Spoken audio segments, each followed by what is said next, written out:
Bonsoir à tous. Bonsoir à Walter. Bonsoir tout le monde.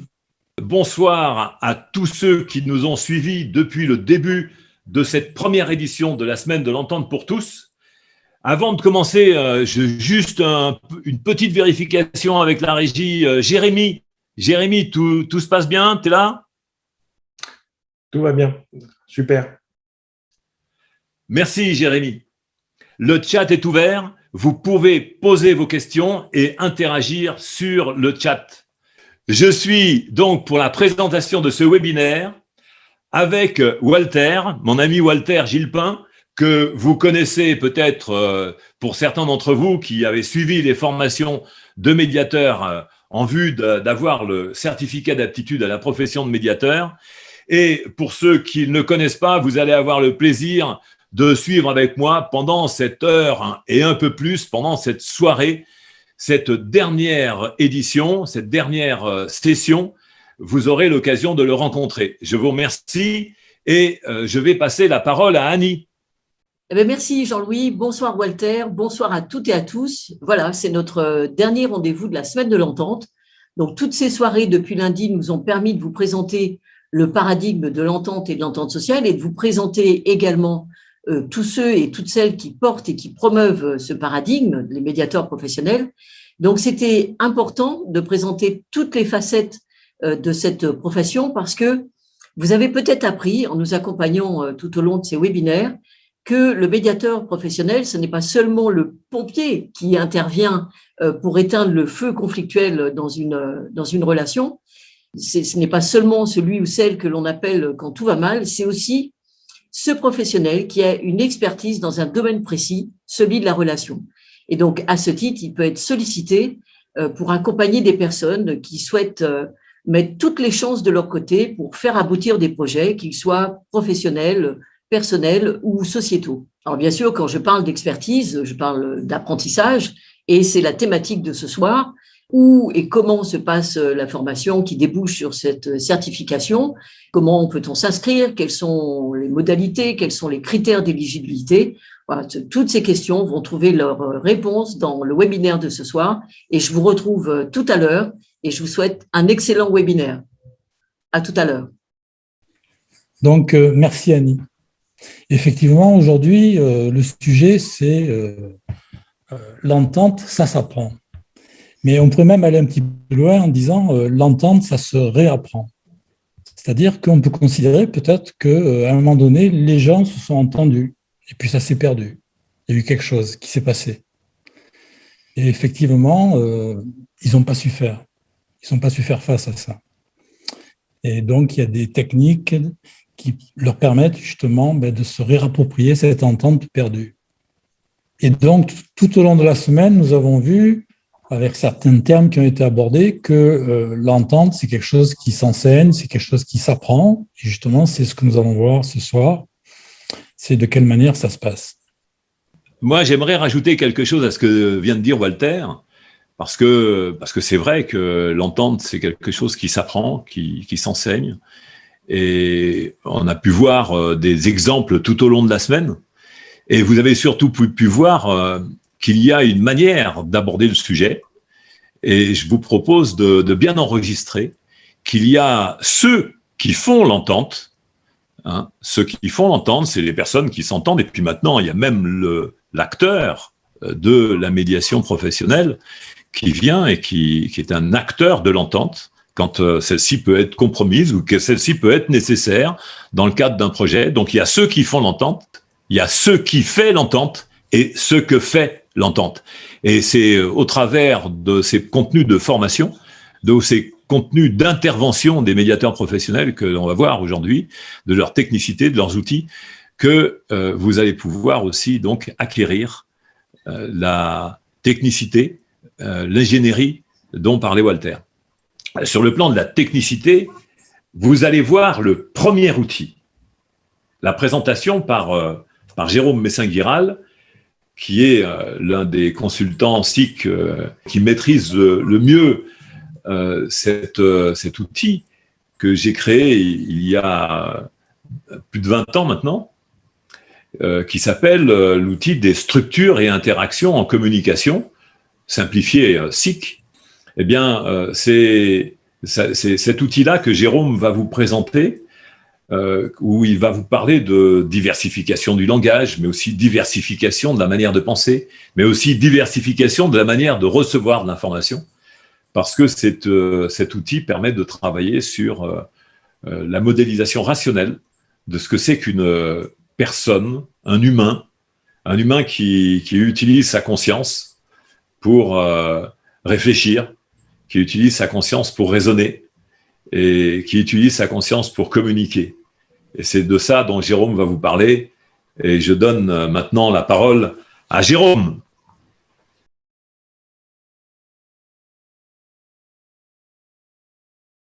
Le sujet qui nous anime sur cette petite vidéo, c'est le modèle SIC et l'entente sociale. Alors, l'entente sociale et le modèle SIC sont liés et pour bien le comprendre, on va revenir un petit peu à finalement les fondamentaux de ce qu'est la qualité relationnelle et en quoi ils sont en mesure d'accompagner la mise en place de l'entente et de l'entente sociale. Donc l'entente sociale, on entend par entente sociale le fait que des populations, des personnes, des citoyens, on va regarder des personnes parce que c'est plus intéressant pour un médiateur professionnel, des personnes vivent ensemble et décident ensemble de la façon dont ils vont vivre, dont ils vont faire des choix. Et c'est donc il y a besoin d'outils et de méthodes pour y parvenir. C'est là que l'ingénierie relationnelle intervient avec la qualité relationnelle et les outils de la qualité relationnelle. Et le modèle SIC, en fait, pour en dire deux mots très très simples, le modèle SIC, c'est ce à partir de quoi toutes les méthodes et tous les outils de l'ingénierie relationnelle ont été créés pour parvenir à mettre en place une entente et une entente sociale. Donc, ces outils de la qualité relationnelle, c'est fondamentaux. Ce modèle SIC, il a été créé il y a plus de 25 ans maintenant par Jean-Louis Lascaux. Et la question de départ était, mais je m'aperçois qu'il y a des différences entre ce que les personnes disent, pensent et croient avoir dit. Et il y a des écarts entre ce que chacun pense de tout ça. Mais d'où ça vient? Et je m'aperçois aussi que ça crée des conflits. Alors, si j'arrive à déterminer ce qui est à la base de la création du conflit, je peux peut-être parvenir à créer des outils pour rétablir la qualité relationnelle et participer à l'entente. Eh bien, ce modèle SIC, c'est ça. C'est une personne qui est en relation avec elle-même et avec les autres. On peut la définir, on peut identifier les éléments de dégradation de la qualité relationnelle et, à contrario, on peut mettre en place des outils, créer des outils pour rétablir la confiance et donc la qualité relationnelle et participer ainsi à l'entente. Le modèle SIC, on l'a vu, c'est un modèle, mais ça a des implications concrètes. Ce modèle est utilisé pour tous les médiateurs professionnels qui démarrent leur formation, ils passent le questionnaire, ils répondent à ce questionnaire. Et comme ça leur permet aussi d'appréhender un petit peu la façon qu'ils ont, les habitudes qu'ils ont en communication avec eux-mêmes et avec autrui. Mais il y a aussi une phase, une implication différente pour des personnes, qu'elles soient des particuliers ou en entreprise, des individuels la plupart du temps, mais aussi sur le collectif, on peut le faire. C'est de répondre à ce même questionnaire et c'est surtout d'être accompagné sur la prise finalement de conscience de la façon dont ils ont l'habitude de faire. Presque malgré eux, c'est naturellement qu'ils communiquent et parfois on n'a pas forcément réfléchi et on n'est pas toujours très conscient de tout ce qu'on a pu dire, faire ou penser. Donc c'est cette première prise de conscience qui est réalisée par le questionnaire SIC, mais on ne s'arrête pas là parce que sinon ce serait un peu simple quand même. On vous dit ce qui ne va pas et puis on vous laisserait dans une situation inconfortable. Non, c'est pas l'objectif. L'objectif, c'est d'instrumenter les personnes pour savoir comment faire, pour pouvoir transmettre un message de manière la plus pertinente possible pour n'importe qui en face de soi, de structurer la pensée qu'on peut avoir sur une prise de décision, par exemple, mais aussi d'être pleinement conscient, alors j'aime pas trop ce terme de pleinement conscient, mais d'avoir conscience en tout cas de la façon dont on reçoit les informations et ce que l'on va privilégier parmi le spectre de nos sens qui sont les seuls réceptacles aujourd'hui d'une information. Ah, merci beaucoup Jérôme de cette présentation de l'étude SIC et puis du modèle qui, comme l'a rappelé Walter, eh bien c'est bien l'outil qui est lié à la structure de la formation de médiateur, mais pas que, parce que c'est un outil qui structure la réflexion de l'entente et la réflexion en fait sur la pensée humaine. Et remarquez, je vais vous dire un truc, par exemple. Vous avez peut-être remarqué que quand vous vous entêtez, l'autre il fait pareil, il s'entête. Hein. Eh bien, vous avez remarqué aussi qu'inversement, quand l'autre s'entête et que vous dites bah, « il est vraiment têtu celui-là », ben, c'est que vous-même vous vous entêtez. Mais qu'est-ce qui est en train de se passer? Généralement, on n'a pas le recul là-dessus. Et vous avez peut-être remarqué maintenant, en prenant un instant de recul ou un instant d'arrêt sur cette pensée-là, qu'en réalité, ce que vous avez fait, c'est que ben, vous répétez la même chose. Et quand vous dites il s'entête vraiment, mais c'est parce que lui-même est bloqué sur sa manière de penser et que vous êtes bloqué sur votre manière de communiquer. Et c'est justement ce que le modèle SIC a tendance à vous mettre en évidence, c'est le fatalisme fonctionnel. C'est-à-dire que vos habitudes de pensée, vos habitudes de communication, vos habitudes de réception de l'information sont indiquées dans ce modèle et vous montrent comment vous restez coincé sur votre manière d'aborder l'information, c'est-à-dire vos structures de communication et vos structures interactives de communication. Et c'est ce que Walter, d'ailleurs il pourra vous en parler un petit instant, là. Walter fait passer dans la formation de médiateur aussi, parce qu'il effleure le sujet, parce que c'est indispensable pour que les candidats médiateurs professionnels qui vont aider les personnes à s'entendre puissent interagir avec les autres. Il faut qu'eux-mêmes brisent ces habitudes de communication et qu'ils apprennent à diversifier leur langage. Hein, Walter, quand tu proposes des exercices, on va pas citer des exercices particulièrement, mais tu vois bien à quel point les gens sont surpris dans leur propre communication quand ils disent « Ah ben oui, finalement, je me rendais pas compte que je restais bloqué sur mes habitudes de communication. » Ah oui, tout à fait. C'est une chaîne de prise de conscience. Tout ça. Les gens, en s'impliquant dans la méthode, se rendent compte justement de ce qu'ils faisaient jusque-là, sans le savoir. Oui, donc c'est bien travailler sur le fatalisme fonctionnel. Hein, c'est comme ça, c'est dans ma nature. Je vous donne une piste de réflexion quand même. Si vous dites c'est comme ça, c'est dans ma nature. Hein, c'est comme ça, c'est dans ma personnalité. C'est ma manière de penser. Vous avez une bonne piste là déjà pour identifier votre fatalisme fonctionnel et vous avez même quelques indicateurs pour commencer à vous lancer d'une manière expérientielle, de manière comme ça, sans avoir les outils, mais déjà de vous lancer sur une étude SIC auto-centrée, à pouvoir identifier que si vous dites c'est comme ça, c'est dans ma nature, eh bien c'est parce que vraiment votre nature, c'est dans l'émotion qu'elle se situe là. Alors ça pourrait être sur des fixations sur la manière de penser. Vous pourriez dire c'est comme ça, c'est ma manière de traiter les informations, c'est ma manière de penser, c'est ma manière de juger les choses. Hein. Ou alors vous avez même l'autre possibilité, une autre formule qui est pas mal aussi, c'est ma manière d'agir. Hein. C'est ma manière de faire les choses. Donc vous voyez, il y a 3 manières d'aborder le sujet à chaque fois et on peut comme ça travailler sur la diversification du langage, la diversification de la réflexion. Et c'est ce que vous propose cet outil de la méthode SIC qui est dispensé autant en présentiel qu'en distanciel avec Jérôme Messinguiral aux commandes de la formation et au programme et au menu. Voilà, c'est le chef cuisinier de la formation du modèle SIC. Donc là, nous avons parlé de l'étude SIC, la méthodologie SIC, hein, qui est à l'origine. Et ce qui serait intéressant maintenant, c'est de voir comment ça se passe au niveau de la formation elle-même, hein, de l'aspect pratique des choses. Donc nous avons l'école de Bordeaux, l'école de la médiation de Bordeaux, c'est le PMN. Le PMN, école professionnelle de la médiation et de la négociation. Et vous allez voir Aïcha et Eugénie qui vont vous parler de la manière dont ça se passe, puisqu'il y a donc une formation, enfin, elles vont vous expliquer tout ça. Il y a une formations certifiantes. Et puis ensuite, il y a des formations qui sont des formations additionnelles, et également des formations intra. Enfin, c'est quelque chose de très riche et de très complet. L'EPMN, l'École professionnelle de la médiation et de la négociation, a été créée en 2003. Elle est basée à Bordeaux. C'est une école internationale. Nous sommes présents dans plusieurs parties du monde.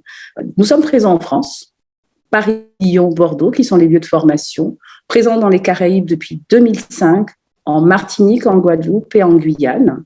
Nous sommes présents en Suisse aussi depuis 5 ans, à Lausanne, en Afrique de l'Ouest, en Côte d'Ivoire, et aussi dans l'océan Indien, à Mayotte et bientôt à La Réunion. Les formations de l'EPMN sont organisées en inter-entreprise et en intra-entreprise et aussi en e-learning.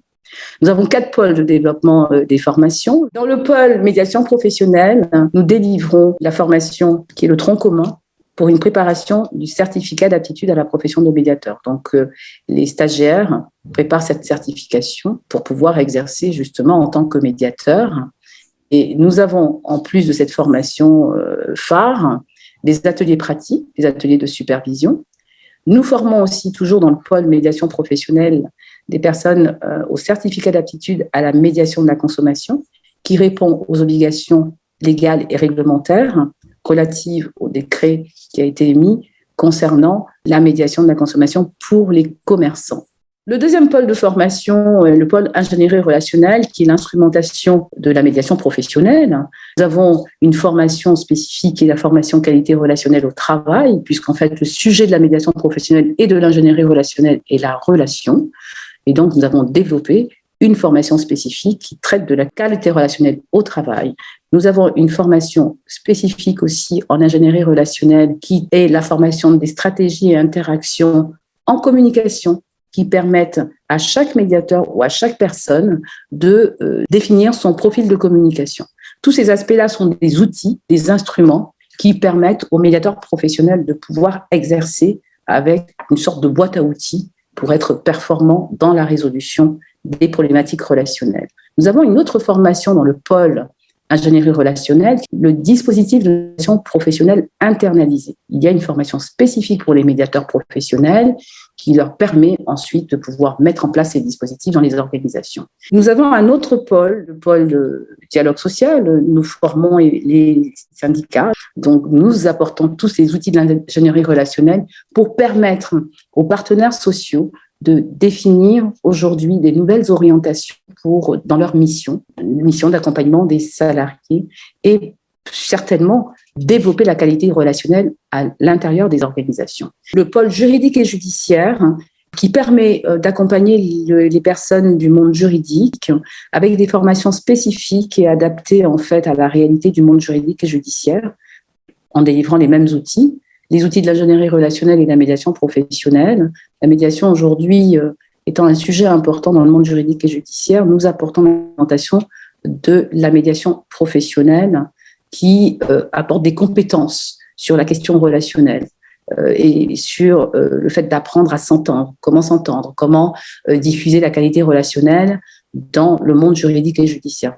Voilà les enjeux en tout cas qu'apporte l'EPMN aujourd'hui en termes de compétences, parce qu'il s'agit de compétences, et nous avons de formations aujourd'hui qui continuent à se développer en fonction du besoin des entreprises, et notamment aussi dans le cadre de situations de crise où nous sommes des spécialistes du changement, et toutes ces formations relèvent simplement du transfert de compétences. Donc la formation qui a reçu les certifications et les agréments non seulement dans le cadre du compte personnel de formation, mais aussi qui répond aux critères qualité du dispositif Calliope. À ce titre, l'EPMN est certifié ISO depuis 2010 et très attaché aux critères qualité en termes de délivrance de formation. Et toute personne qui intègre l'école fait l'objet d'un entretien téléphonique individuel avec des informations qui sont transmises. Et à ce titre-là, Eugénie va pouvoir vous donner des précisions complémentaires. Merci Aïcha.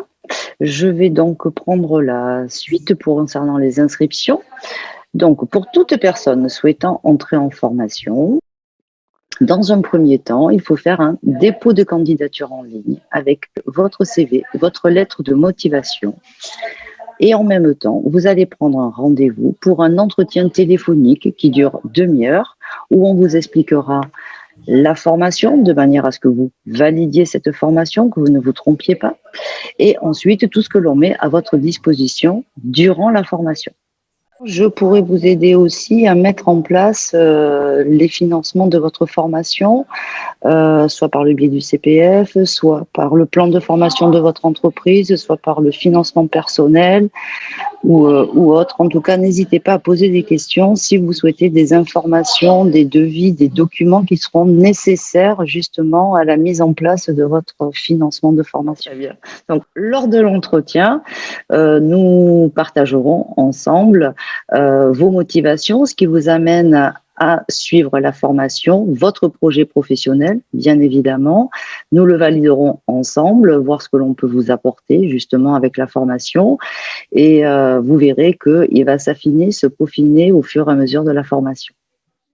Merci Aïcha, merci Eugénie et en amont, merci Walter pour cette présentation de la formation de médiateur et pas que, parce que c'est aussi les autres formations de l'école professionnelle de la médiation et de la négociation, le PMN à Bordeaux. C'est quand même une formation, comme vous avez bien compris, très originale, parce que c'est pas les sentiers battus de la médiation traditionnelle. C'est une forme de formation qui a chamboulé vraiment l'approche de la médiation traditionnelle, parce que c'est vrai que tel que les personnes s'attendent à voir la médiation, c'est comme vous pouvez la rencontrer à l'Institut catholique ou dans les autres écoles. C'est ça, je dirais, la vraie religion de la médiation. Ces approches-là, qui sont des approches liées à une manière de porter le message d'une autorité. C'est une approche conciliatrice au regard de la pensée telle que les choses doivent être faites habituellement, traditionnellement, dans les relations interpersonnelles et dans les relations sociales. C'est la raison pour laquelle la médiation est souvent mise sous la tutelle d'un arbitre, d'un juge ou d'une autorité. Et avec cette approche de la médiation professionnelle, eh bien, ça a été une approche où la liberté de décision est devenue le point de repère. C'est-à-dire comment aider les personnes à prendre vraiment leurs propres décisions. Et c'est là où vous avez besoin, quand vous avez l'idée de vous approprier ce référentiel, ces techniques, cette manière de faire, vous avez besoin de renforcer vos compétences, parce que le CAPEM, le certificat d'aptitude à la profession de médiateur, c'est pas un certificat de compétences. Et c'est bien illusoire que de vous raconter l'idée que vous allez devenir compétent en ayant suivi une formation.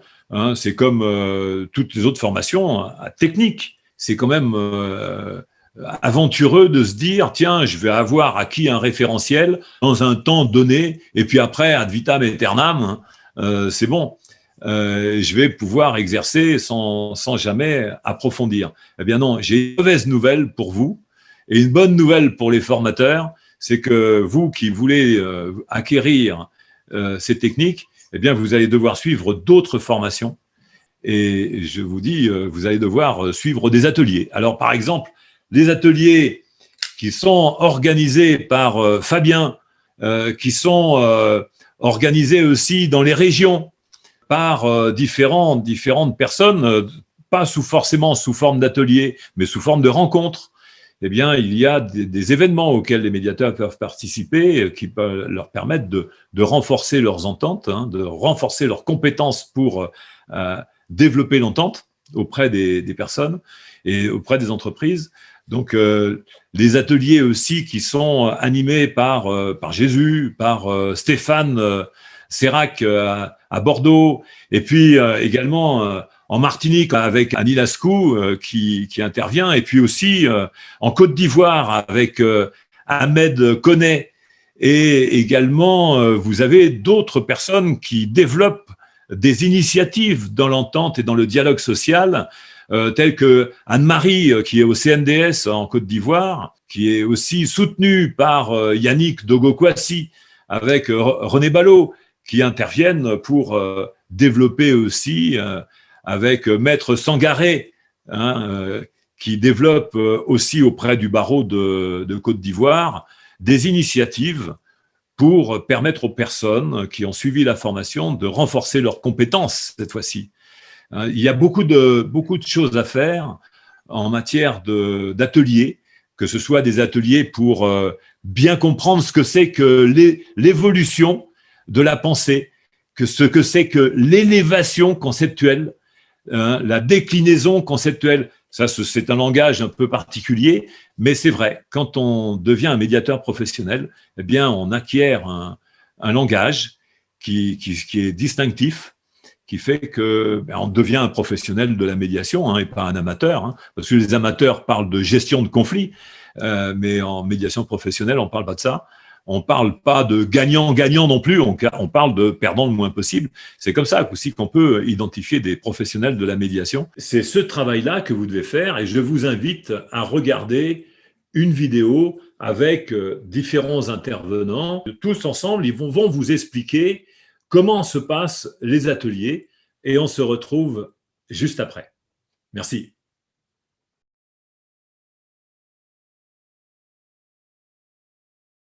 J'ai été consultant en entreprise pendant très longtemps, une vingtaine d'années, là, comme ça, à vue d'œil.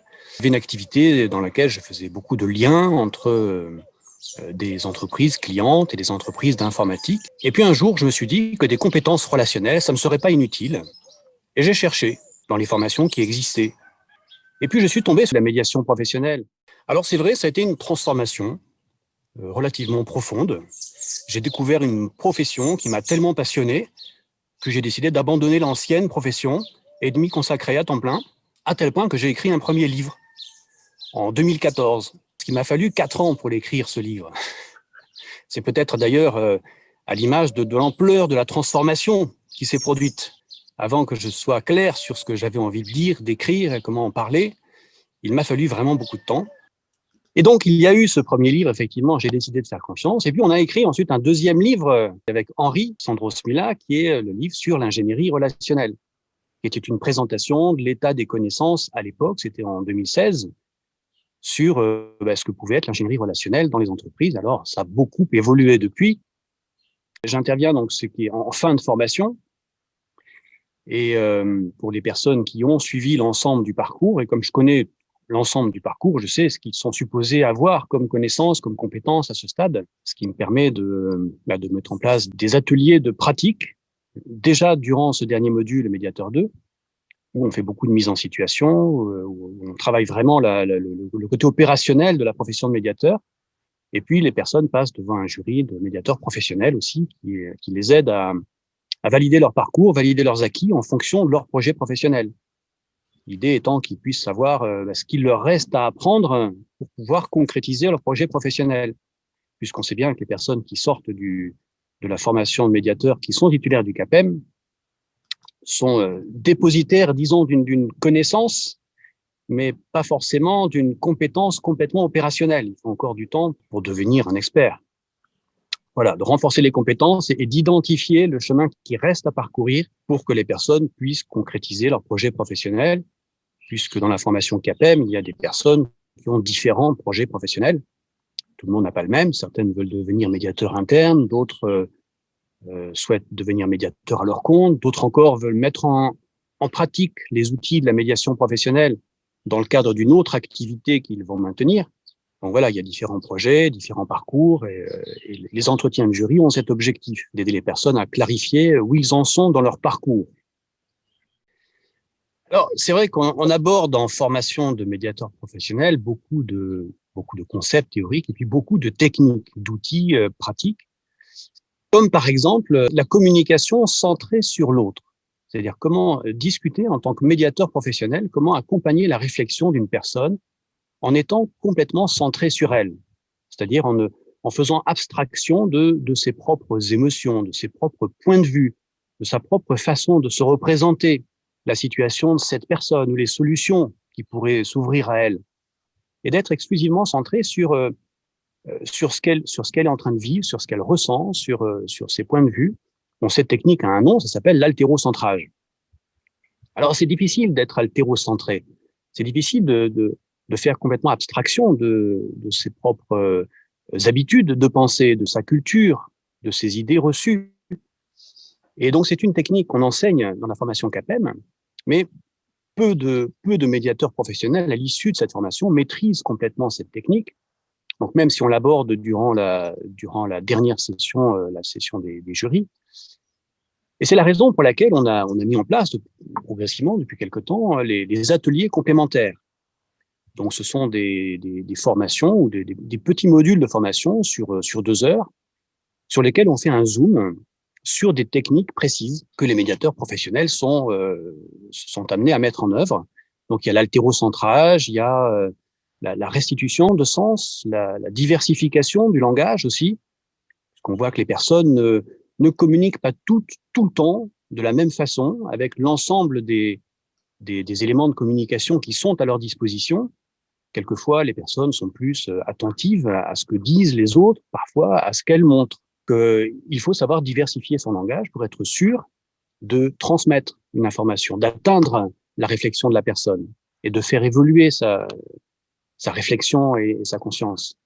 Voilà, donc ce sont des techniques qu'il est indispensable de connaître et pour lesquelles on a développé des ateliers complémentaires. Alors, beaucoup de médiateurs professionnels viennent et reviennent à ces ateliers pour continuer à s'entraîner, pour mettre en pratique. On a mis en place aussi un atelier « Comment parler de la médiation professionnelle à ses clients, à ses prospects, comment la positionner dans l'entreprise ». Alors, ces ateliers de pratique de l'ingénierie relationnelle sont dispensés auprès de 2 publics différents. Le premier, ce sont les médiateurs professionnels et puis les étudiants de l'EPMN. Et puis le deuxième, ce sont les personnes en entreprise qui ont été formées, qui ont eu une première formation à la qualité relationnelle au travail. C'est un programme de formation qui a été mis en place par l'EPMN sur 3 jours, qui permet d'acquérir une culture de la qualité relationnelle, qui permet à des personnes qui n'ont pas vocation à devenir médiateurs professionnels, mais qui leur permet d'acquérir des outils qui vont les aider dans leur quotidien. Et là encore, on voit bien qu'entre la théorie et la pratique, il y a quand même un pas à franchir ou un certain nombre de marches à gravir.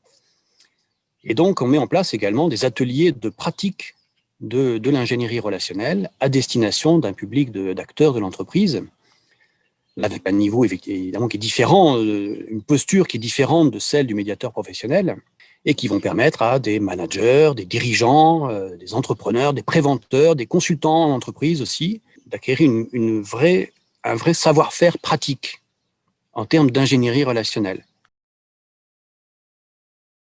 Je suis médiateur professionnel certifié en 2017. Je me suis rendu compte, même au sein de ma promotion, qu'il y avait un besoin d'encadrement, un besoin de suivi des stagiaires. Et donc, avec même les stagiaires de ma promotion, j'ai fait un petit accompagnement. Et les années après, c'est-à-dire 2018 jusqu'à 2021, j'ai décidé, avec l'accord de Jean-Louis et d'Aïcha, d'accompagner les stagiaires dans leur formation.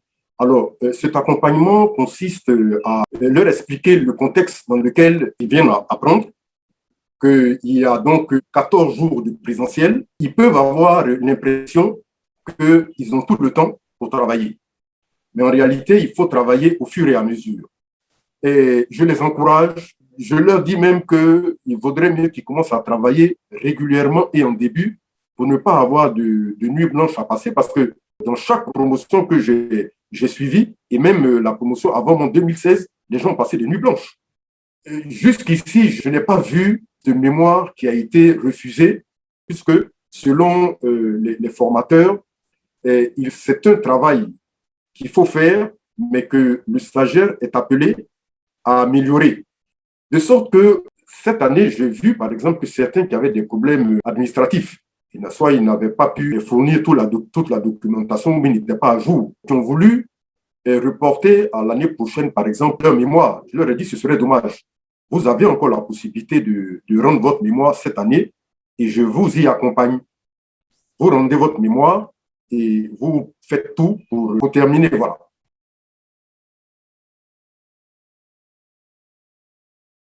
J'ai un double parcours, on va dire, puisque je suis médiateur professionnel depuis 2009, puis je suis devenu intervenant et formateur au sein de l'EPMN depuis 2012, je crois. Mais c'est pas le seul métier, donc j'ai un deuxième métier qui est un métier de coach professionnel, pour lequel je fais aussi de l'enseignement. Donc le coaching professionnel, j'en fais depuis le début des années 2000, et donc je dirige le master 2 de coaching et de développement professionnel à l'IAE de Bordeaux, ce qui m'a amené effectivement à revisiter la pratique.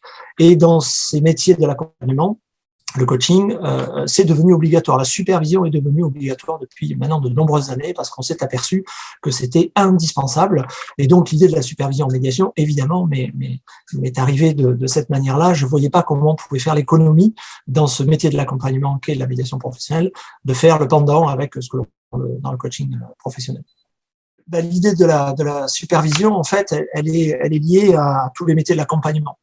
Puisque quand on est dans un métier de l'accompagnement, nécessairement, la personne qui accompagne a des zones d'ombre, des limites de conscience, des limites de compréhension, des limites de connaissance aussi, qui font qu'il doit sans arrêt en fait remettre sur l'ouvrage sa pratique de manière à pouvoir progresser. Et donc la supervision, c'est vraiment un espace dans lequel tous les praticiens, donc tous les médiateurs professionnels, peuvent se poser, venir poser une situation qui est passée, donc une médiation qui s'est réalisée, qu'il y ait eu une problématique dans cette médiation ou qu'on pense qu'elle se soit bien passée. Ça peut être intéressant de faire les deux. Donc une situation passée, on peut la revisiter. Une situation présente, parce qu'elle est là devant et il faut peut-être lancer un déblocage. Ou une situation future, c'est-à-dire je m'imagine que demain je vais avoir une médiation et comment je vais pouvoir finalement œuvrer. Un groupe de supervision collective, on le verrouille à entre 6 et 8 personnes. C'est un format d'une demi-journée, 3 heures à peu près. Hein. Et donc ces groupes se font, alors plus généralement maintenant en distanciel, parce qu'on s'est aperçu que c'était un format qui était le plus approprié, puisqu'on est quand même très étendu maintenant en termes géographiques. Voilà, avec des décalages horaires même parfois, et le distanciel est le meilleur format finalement qu'on a trouvé. Donc on est passé vraiment que en distanciel maintenant. Donc les supervisions collectives se font uniquement en distanciel. Donc la supervision s'adresse à des médiateurs qui sont en activité, puisqu'ils viennent poser des cas de leur activité. Et ça peut aussi correspondre à des étudiants en cours de formation du CAPEM qui pourraient venir, non pas déposer des cas puisqu'ils n'en auraient pas à ce stade, mais plus généralement aussi pour venir écouter et prendre aussi le regard de tout le groupe de médiateurs professionnels. Donc c'est un accélérateur aussi pour les étudiants en termes de formation. Merci à tous les intervenants pour ces précisions sur les ateliers complémentaires. Vous avez bien compris qu'il est important, après la formation, de ne pas rester seul, mais plutôt de rejoindre les médiateurs professionnels dans vos régions, de garder contact avec celles et ceux qui ont la même formation que vous. C'est ainsi que vous pourrez entretenir vos compétences et garder la motivation pour pratiquer l'ingénierie relationnelle en correspondance, en lien avec le processus structuré de la médiation professionnelle, mais aussi l'ensemble des dispositifs qui permettent de promouvoir la qualité relationnelle, le management contributif, la négociation contributive. Vous avez maintenant toutes les informations sur les formations et les services proposés par l'école professionnelle de la médiation et de la négociation, qui est souvent appelée l'école de Bordeaux.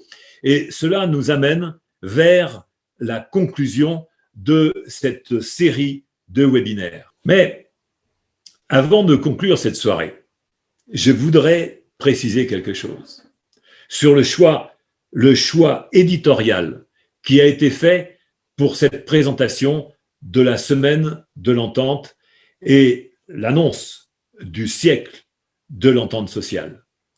Nous avons fait un choix, on a fait le choix, vous l'avez remarqué, de parler principalement de la médiation professionnelle avec cette approche rationnelle, cette manière de conduire des personnes vers une liberté de décision mais en les aidant à réfléchir et à mieux utiliser leur rationalité à l'éclairage de leur conscience, parce que souvent les gens, même s'ils sont très éduqués, très instruits, eh bien c'est pas suffisant, comme disait Rabelais, la science sans la conscience, c'est la ruine de l'intelligence, parce que lui il parlait de l'âme, mais c'est bien de ça dont il s'agit en fait. Science sans conscience, c'est la ruine de l'intelligence, et il y a des gens qui sont très instruits, très éduqués, et qui néanmoins rentrent dans le conflit et puis ne savent pas s'en sortir parce qu'en fait la conscience n'est pas assez forte pour pouvoir maîtriser tous ces états émotionnels. Donc c'est une manière d'aborder le sujet, c'est un courant de pensée, et le choix éditorial qui a été fait, ça a été de pas trop aborder. Jean Bruno l'a fait, Jérôme l'a fait aussi, il y a différents interlocuteurs, Walter l'a fait aussi un peu tout à l'heure, Agnès l'a abordé, tout le monde a abordé plus ou moins ces courants de pensée. Néanmoins, on a fait quand même ce choix de ne pas polluer notre discussion par les différentes formes de médiation qui existent, qui interagissent et qui sont concurrentes sur le marché de la résolution des différends, du règlement des différends. Eux, ils s'affirment plutôt en termes de gestion des différends, et vous avez bien compris que c'est pas notre vocabulaire, parce que nous, quand on parle de gestion, on parle d'entretenir, comme vous. Si on parle de gérer votre compte en banque, vous serez content que votre compte en banque coule pas. Donc, mais vous préférez peut-être que s'il y a un conflit, que le conflit coule, lui, qu'il disparaisse. Donc, ce ne serait pas de la gestion qu'il faudrait faire. Donc, c'est tout un vocabulaire. Et ce vocabulaire-là, on vous propose de bien choisir. C'est-à-dire que pour développer de l'entente, c'est plutôt envisager la résolution des différends et d'envisager la qualité relationnelle, plutôt que de penser en termes de fatalisme sur l'idée que y a des conflits qui ne peuvent pas se résoudre, par exemple. Mais si tous les conflits d'un jour trouvent une issue, ne serait-ce que par la disparition des acteurs des conflits, mais parfois les acteurs transmettent en héritage à d'autres, et c'est un mauvais héritage. Mais un jour, les conflits disparaissent. Les conflits des Gaulois, par exemple, c'est fini. Les conflits des Romains, c'est fini aussi. Donc tout ça montre bien qu'en fait, à un moment donné, il n'y a pas de fatalisme, quoi. Le fatalisme, c'est dans la tête, c'est pas dans la réalité. Et on peut arriver à développer une qualité relationnelle et une technicité pour résoudre les conflits et mettre un terme aux conflits. Et donc, quand on parle de ça, on parle de développer, déployer de l'entente. Et cette profession qu'on vous propose, c'est cette profession qui est vraiment au service de l'entente et de l'entente sociale, la profession de médiateur, la profession du XXIe siècle, qu'on a souvent citée et qu'on vous rappelle en permanence depuis une semaine, et qu'on va conclure à un moment donné sur ce sujet-là pour vous dire, mais en fait, si vous avez un différend dans votre vie, même parfois sur une discussion personnelle, qui peut vous amener à avoir des interactions problématiques avec les autres, pensez aux médiateurs professionnels, ne pensez pas à l'amateurisme. Bien sûr que souvent, vous pouvez vous dire, on va se tourner vers le voisin, on va aller voir le bon conseilleur, mais c'est pas celui-là qui va vous permettre forcément de résoudre le différend. C'est un médiateur professionnel, service de l'entente et de l'entente sociale.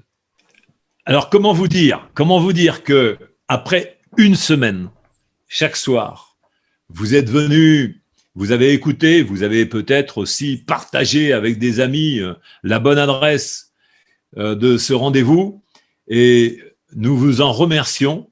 Je vous en remercie personnellement et au nom de toute l'équipe qui a œuvré abondamment dans cette semaine, dans ce projet, qui a porté l'idée de ce projet, en premier lieu avec Annie, qui a encadré le projet, qui a chouchouté les intervenants en suivant leur planning et en organisant cette semaine attentivement, en la programmant tous les soirs, en faisant en sorte que vous puissiez avoir le meilleur de gens extraordinaires que sont les professionnels de la médiation, les membres de la profession de médiateur, les médiateurs professionnels, des gens extraordinaires qui portent un projet qui est celui du siècle de l'entente, une entente qui est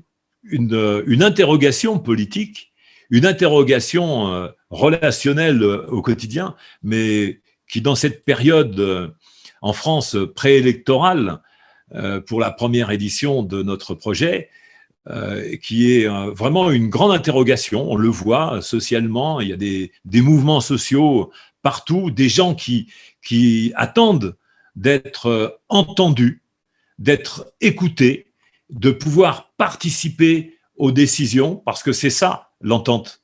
L'entente, c'est pas seulement le fait d'aller boire un coup avec des potes et puis bien s'entendre en famille, c'est dans la vie sociétale, dans la vie sociale, dans la vie politique, c'est de participer aux décisions qui concernent non pas la vie, mais qui concernent notre existence. Le fait de cette existence fugitive qui passe si vite de notre naissance à notre âge parfois avancé jusqu'à notre mort, eh bien, cette décision, elle nous concerne tous, et de plus en plus, nous sommes instruits et nous attendons, non pas des politiques qui nous imposent les choses, mais des politiques qui participent à l'animation de l'entente sociale et de l'animation du bien public qui s'appelle la République,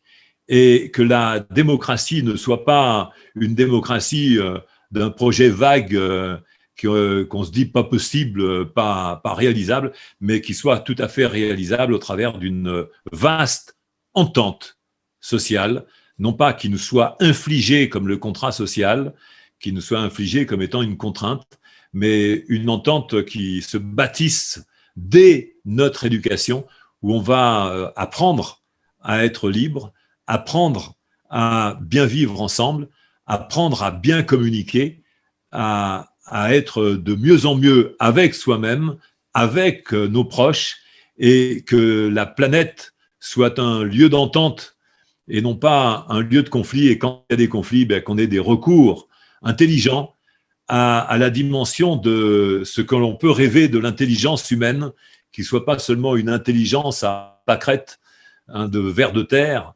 mais une intelligence qui bâtisse des grands projets pharaoniques, comme on pourrait dire, mais un pharaonisme de l'intelligence humaine, de la conscience humaine et de l'esthétique de la raison, quelque chose qui soit beau, qu'on fasse de notre vie quelque chose d'extraordinaire.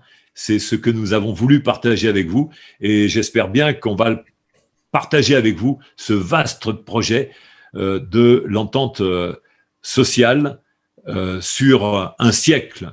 Donc ce siècle qui s'annonce déjà et que nous allons porter et que nous allons transmettre en héritage à tous ceux qui voudront le porter. Merci beaucoup. Merci de continuer à nous suivre sur médiateur.tv. Merci de continuer à nous suivre sur l'officiel de la médiation et de continuer à participer à nos projets, parce que nous avons, comme le disait Walter, le projet du symposium, mais aussi le projet des journées internationales de la médiation, et de plus en plus de vastes projets pour vous accompagner dans ces réflexions et dans cette appropriation de l'ingénierie relationnelle et de la qualité relationnelle. Bonne entente à tous, bonne entente pour tous. Je dis au revoir à tout le monde. Merci de nous avoir suivis pendant cette semaine. Et vous connaissez nos prochains rendez-vous. J'espère vous revoir et vous entendre très bientôt. Merci, au revoir.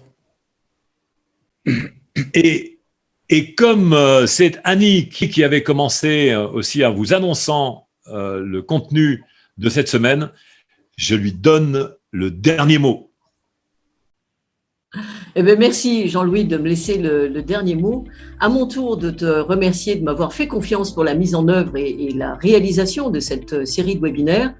Je voudrais remercier aussi tous les animateurs qui ont présenté ces webinaires, Henri, Fabien, Jérôme, Jean-Bruno, Agnès, Walter et toi, Jean-Louis. Merci de votre implication dans ces animations. Merci à tous les médiateurs professionnels qui ont bien voulu m'accorder de leur temps pendant les vacances pour que nous puissions enregistrer les interviews que vous avez pu voir.